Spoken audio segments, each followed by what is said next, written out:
Baik, bismillahirrahmanirrahim. Assalamualaikum warahmatullahi wabarakatuh. Selamat siang teman-teman dimanapun Anda berada. Alhamdulillah pada kesempatan ini saya dapat memberikan informasi terkait dengan mata kuliah psikologi kepribadian. Ya, mudah-mudahan apa yang saya informasikan nanti bermanfaat bagi teman-teman sekalian. Eh, Saksikan terus video ini sampai beres ya. Nanti teman-teman kalau ada pertanyaan dan seterusnya boleh nanti kita diskusikan bersama. Ya, sekali lagi selamat menyaksikan video daripada mata kuliah psikologi kepribadian. Mudah-mudahan Anda bisa mengambil manfaatnya. Jangan lupa share, comment, and subscribe ya. Mudah-mudahan video ini dapat bermanfaat. Terima kasih. Baik teman-teman, hari ini kita akan membahas terkait dengan paradigma behavioristik. Tentu ini akan bermanfaat bagi kita sekalian sebagai anak BK. Terkait dengan paradigma behavioristik ini tentu dapat berimplikasi pada teori atau pendekatan daripada BK. Dan ini sangat berguna bagi para konselor di sekolah maupun di ranah-ranah sosial terkait dengan penanganan terhadap konseling. Tentu ini akan membantu pada penafsiran perilaku, kemudian bagaimana asumsi-asumsi daripada konseling, seperti apa latar belakangnya, dan kemudian seperti apa perilaku yang ditimbulkan. Tentu ini akan berimplikasi pada ranah-ranah konseling daripada teori behavioristik ini. Bahkan nanti pecahan-pecahannya akan terdapat pada beberapa pendekatan seperti cognitive behavior therapy, kemudian behavioristik itu sendiri, dan seterusnya. Ini merupakan sebuah penemuan daripada psikologi, daripada para ahli psikologi dunia terkait dengan perilaku-perilaku yang ditimbulkan oleh manusia. Pandangan behavioristik menurut Skinner dan Miller ini dan kawan-kawannya ini merupakan sebuah paradigma atau asumsi dasar daripada pandangan-pandangan perilaku yang muncul ya. Ketika itu memang perilaku-perilaku ini bisa diramalkan seperti itu menurut Skinner. Dan tentu nanti ada beberapa studi kasus terkait dengan lab Skinner dan seterusnya. Ini perlu kita kaji dan analisis terkait dengan pendekatan ini sebagaimana kita anak BK khususnya. Untuk selanjutnya teman-teman, kita akan membahas terkait dengan bagaimana 3 asumsi dasar daripada Skinner ini. Yang pertama yaitu perilaku itu terjadi menurut hukum tertentu. Ada beberapa hukum yang membuat seseorang berperilaku. Ya, tentu ini merupakan stimulus untuk seseorang untuk berperilaku sebagaimana aturan yang ada. Misalkan di pondok, ataupun di pesantren, ataupun di lingkungan-lingkungan tertentu yang mengharuskan orang berperilaku sesuai dengan instruksi ataupun hukum-hukum yang ada pada lingkungan sosial. Ini menjadi sebuah penafsiran bahwa manusia ini dapat dikondisikan ya, bahwa manusia ini dapat menyesuaikan diri dengan lingkungan-lingkungan tertentu. Akan tetapi ada beberapa juga manusia yang tidak bisa berperilaku ataupun menyesuaikan diri daripada lingkungan tertentu ya, sesuai dengan hukum tertentu.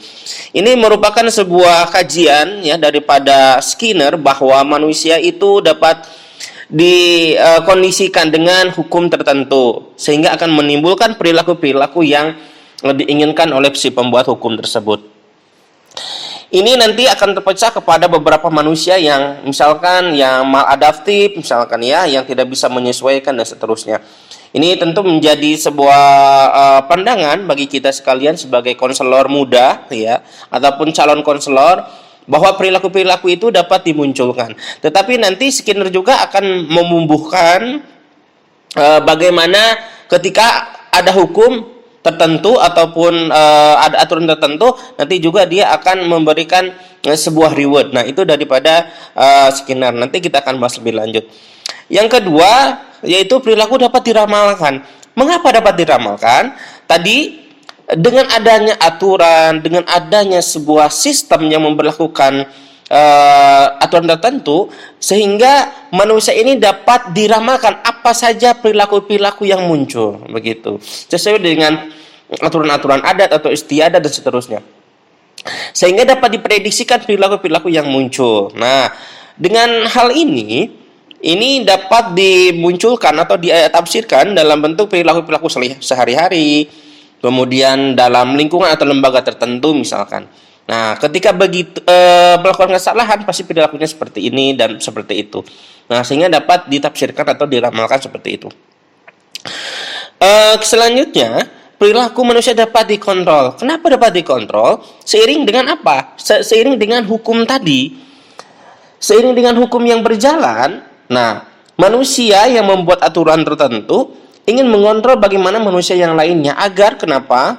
Agar tidak melakukan sesuatu yang tidak diinginkan misalkan. Selain daripada aturan-aturan yang tertulis, kemudian aturan-aturan yang terucapkan atau secara verbal dan seterusnya. Ini tentu membuat perilaku-perilaku tertentu yang tidak diinginkan dapat dikontrol. Yaitu dengan apa? Nanti dengan stimulus, dengan kondisinya yang disesuaikan dan seterusnya. Ini merupakan asumsi dasar daripada Skinner ini. Nah, selanjutnya teman-teman, kita akan beranjak bagaimana fokus daripada struktur kepribadian daripada Skinner ini. Yang pertama fokusnya yaitu tentang belajar, ya, itu penguatan stimulus. Tentu dalam teori Skinner ini stimulus merupakan bagian penting. Kenapa bagian penting? Karena proses belajar menurut Skinner merupakan adanya dorongan. Nah, stimulus ini tergantung bagaimana dorongan menurut Skinner. Dorongan ini bisa bersifatkannya reward ataupun hal lain yang membuat orang tergerak untuk melakukan sesuatu. Nah, tentu kalau berbicara tentang penguatan ini berkaitan dengan teori respon, ya, berkaitan dengan teori respon, stimulus respon. Ketika ada stimulus, ya, atau ada dorongan-dorongan tertentu, otomatis adanya respon yang baik, ya, daripada si subjek, sehingga subjek ini akan berperilaku sesuai dengan instruksi daripada seseorang yang menginginkannya. Nah, ini mungkin bisa diterapkan dalam teori atau pendekatan ataupun praktek konseling, ya, karena konseling itu perlu untuk belajar, ya. Tentu perlu belajar ini nanti dikondisikan oleh seorang konselor bagaimana stimulusnya itu yang membuat dia untuk belajar dan melakukan perilaku-perilaku yang produktif ataupun positif seperti itu. Selanjutnya yaitu terkait dengan perilaku, ya. Perilaku ini dapat dirubah dan dikontrol dengan lingkungan. Nah, maksudnya tadi budaya, adat istiadat, aturan tertentu yang ada dalam lingkungan mendorong seseorang untuk berperilaku yang lain, berperilaku yang bisa jadi itu produktif maupun tidak produktif. Dalam hal ini perilaku produktif dan tidak produktif ini adalah perilaku baik dan tidak baik sebenarnya. Nah, tetapi bagaimana tergantung lingkungan yang mensupport itu, yang menstimulus itu, apakah lingkungannya itu baik ataupun sebaliknya malah buruk. Nah, ini ternyata faktor pemicu daripada perilaku ini, ya, bisa berubah menjadi baik dan buruk ataupun bisa dikontrol tergantung bagaimana lingkungan. Jadi teman-temanku sekalian, bahwa perilaku ini dapat dirubah dan dapat dikontrol dengan kesepakatan, dengan aturan. Tentu saja di situ ada stimulus, respon, dan tentu punishment dan reward seperti itu. Ya, mungkin itu bisa dilakukan, ya. Contohnya mungkin bisa di lembaga pendidikan dan seterusnya. Nah, ini biasanya lembaga-lembaga pendidikan tidak jauh bagaimana mengkondisikan perilaku-perilaku siswanya untuk sebagaimana berperilaku dengan aturan-aturan tertentu yang ada di lembaga tersebut. Nah, itu bisa menjadi sebuah acuan bagi para pendidik ataupun para mempunyai lembaga pendidikan untuk membuat aturan-aturan yang sesuai, ya, dengan kondisi lingkungan dan seterusnya. Nah, untuk selanjutnya ternyata dinamika kepribadian menurut Skinner ini, individu memiliki perilaku baru, ya, dengan pembelajaran lebih terampil dan lebih tahu, ya. Dan ini dinamika ini bisa muncul dengan penguatan, ya. Seiring dengan adanya penguatan respon tertentu, di situ ada apa? Ada proses belajar sehingga timbulnya habituasi, kebiasaan-kebiasaan baru yang ditimbulkan oleh seorang individu untuk melakukan kegiatan-kegiatan tertentu yang sehingga itu sering dilakukan menjadi sebuah kebiasaan yang kuat ya. Misalkan di pondok dia diinstruksikan untuk mengaji, belajar dan seterusnya, sehingga lama kelamaan itu akan menjadi sebuah kebiasaan yang kuat ya. Apalagi dorongannya itu berasal daripada dorongan kuat, misalkan motivasi yang munculnya daripada motivasi intern ataupun ekstern. Nah, ini atau intrinsik dan ekstrinsik. Nah, ini merupakan bagian penting bagi kita sekalian untuk memahami bagaimana dinamika kepribadian seseorang. Bahwa kebiasaan itu dapat dimunculkan dengan proses belajar. Proses belajar ini di dalamnya ada stimulus, respon. Nah, stimulus respon ini lama-kelamaan akan berulang.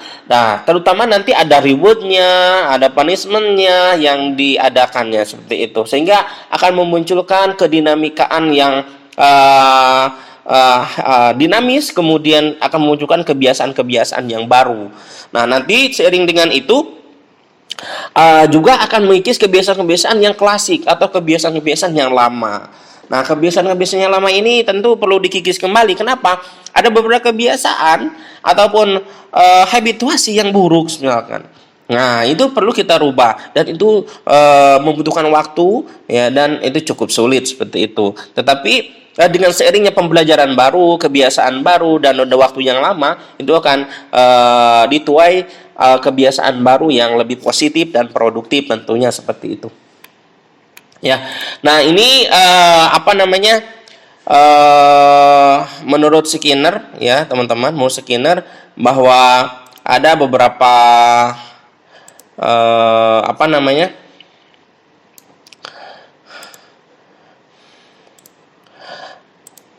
Nah, ini menurut Skinner ada lab ya, lab conditioning Skinner ini merupakan ciri khas daripada operant conditioning ya, yang dilakukan oleh Skinner bagaimana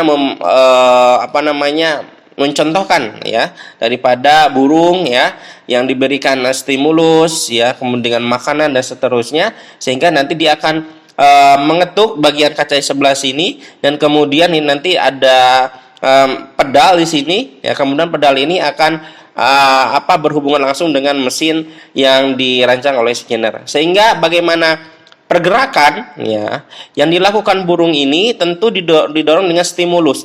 Bisa jadi stimulus di sini Skinner membutuhkan makanan atau apapun yang membuat menarik si burung ini untuk mengetuk-ngetuk daripada pedal ini, sehingga terjadi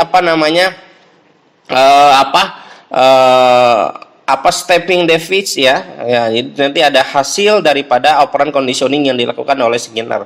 Nah, ini kondisi yang di setel ya, yang dikondisikan oleh Skinner untuk membuat respon ataupun perilaku-perilaku tertentu, sehingga burung ini dapat berperilaku sesuai dengan keinginan Skinner seperti itu.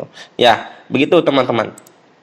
Nah, selanjutnya ini menurut Dollar ya. Untuk Dollar dan Miller bahwa teori belajar ini tidak jauh daripada pembelajaran yang berada di pada psikoanalisis ya.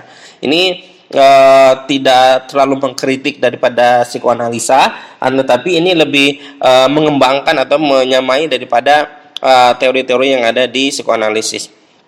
Tentu tadi saya sempat singgung di sini ada teori belajar atau psikoanalisis, kemudian antropologi sosial. Nah, ini erat kaitannya dengan apa? Dengan bagaimana teori atau proses belajar seorang individu, kemudian psikoanalisis bagaimana pandangan-pandangan individu terhadap dirinya maupun lingkungannya. Kemudian bagaimana sikap kepada lingkungannya, dan sosialisasinya dan seterusnya. Ini bisa kita gali dari teori-teori Miller dan Dollar.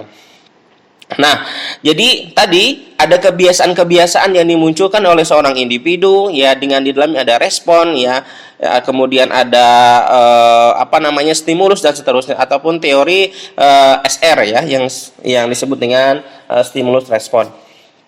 Nah, jadi stimulus respon ini nanti akan membuat seseorang menjadi unik. Kenapa? Karena setiap orang akan memiliki respon dan stimulus tertentu. Walaupun sama stimulusnya, kan tapi respon bisa jadi berubah. Nah, ini dorongan-dorongan sekunder ya yang menjadi penentu ya biasanya yang di luar dirinya, ataupun dorongan-dorongan yang sifatnya primer. Nah, nanti juga bisa dikondisikan bagaimana perilaku-perilaku itu yang muncul. Seperti itu. Nah, kemudian dinamika kepribadian menurut asumsi Dollar dan Miller meliputi motivasi ya. Yang pertama itu motivasi ini berkaitan dengan stimulus tadi ya, proses belajar ya, kemudian proses mental, model konflik dan ketidaksadaran. Ini ada perilaku-perilaku yang ditimbulkan oleh seseorang bahwa perilaku-perilakunya ini dapat disadari dan tidak disadari, sehingga akan muncul daripada perilaku-perilaku itu yang tidak sadar ya. Oh, kenapa begini? Oh, kenapa begitu? Bahkan tadi memukul dan seterusnya, itu perilaku-perilaku yang tadinya konfliknya yang tidak disadari begitu. Nah, kemudian perkembangan kepribadian ya, menurut Dollar dan Skinner yaitu ada perangkat innate ya, sederhana dan primary proses, konteks sosial dan situasi pembelajaran. Tentu teman-teman ini bisa membaca lebih mendalam ya dalam buku psikologi kepribadian yang saya tulis, bagaimana penyebaran daripada perangkat innate sederhana ya, ini dorongan-dorongan sosial dan seterusnya dalam berbagai situasi pembelajaran. Ini perlu kita tekankan dan lebih mendalam seperti itu. Ya, itu saja mungkin teman-teman yang bisa saya sampaikan. Ini menjadi sebuah wawasan baru bahwa pengembangan kemudian siklus pendidikan ini perlu kita didasari dengan teori-teori tertentu. Agar kenapa? Agar kita senantiasa memahami individu sebagai subjek belajar, dan kemudian kita selain memahami sebagai subjek belajar, kita juga memahami bahwa individu ini merupakan individu yang dinamis ya dan unik ya daripada perkembangan kehidupannya. Ya, itu saja teman-teman, mudah-mudahan bermanfaat ya. Semoga kita disehatkan selalu dan diberkahi selalu apa yang kita inginkan. Terima kasih. Wassalamualaikum warahmatullahi wabarakatuh.